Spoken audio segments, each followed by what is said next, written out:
نحمده ونصلي على رسوله الكريم أما بعد فأعوذ بالله من الشيطان الرجيم بسم الله الرحمن الرحيم والذين جاهدوا فينا لنهدينهم سبلنا وإن الله لمع المحسنين وقال النبي صلى الله عليه وسلم مجلس فكر خير من عبادة 60 سنة لندي عائشة السنة মাদ্রাসা কর্তৃক আয়োজিত আজকে সাপ্তাহিক সেমিনারে সম্মানিত সভাপতি শুধু কবিতারক মণ্ডলী উপস্থিত ইলম পিপাসু ছাত্রভাইরা আমরা সর্বপ্রথম মহান আল্লাহ রাব্বুল আলামিনের দরবারে শুকরিয়া জ্ঞাপন করি।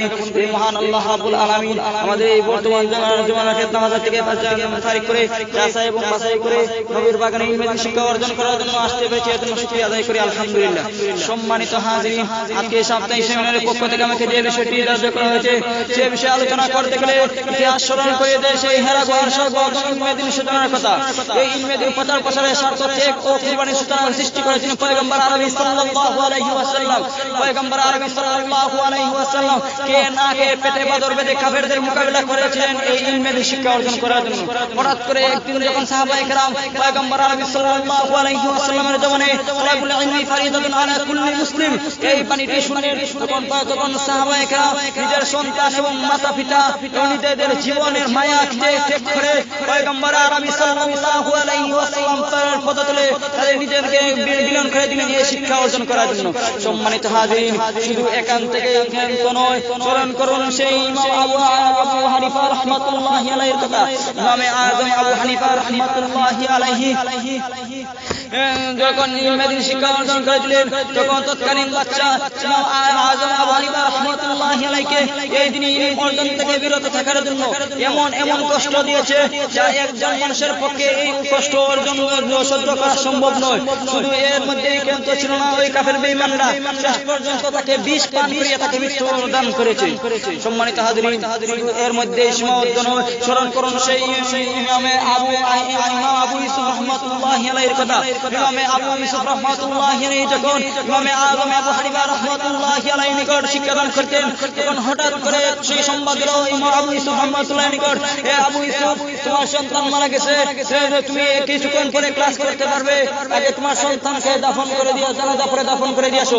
আবু ইউসুফ রাহমাতুল্লাহি আলাইহি তাদেরকে উত্তর দিয়ে দিলেন, তাদেরকে জবাব দিয়ে দিলেন, তোমরা যাও, তোমরা তাকে জানাজা পড়িয়ে দাফন করে আসো, কারণ তার জানাজার চাইতে আমার ঘন্টার গুরুত্ব অনেক বেশি, যাও তোমরা যাও। সম্মানিত হাজিরিন, এর মধ্যে সীমাবদ্ধ নয়, স্মরণ করুন সেই দেওবন্দের আকাবিরদের কথা। তারা কত কষ্ট মুজাহাদা করে এই দিন ইলম অর্জন করেছেন।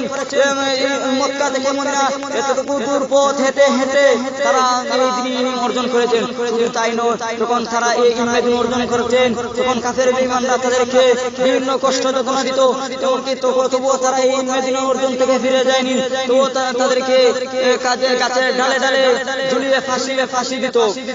এরপরও তারা ইলমে দিন অর্জন করার থেকে সামান্য পরিমাণ পিছুবাদ হয়নি। সম্মানিত হাজিরিন, শুধু তাই নয়, আমাদের সম্মানিত হাজিরিন সর্বশেষে আমি একথাই বলতে চাই,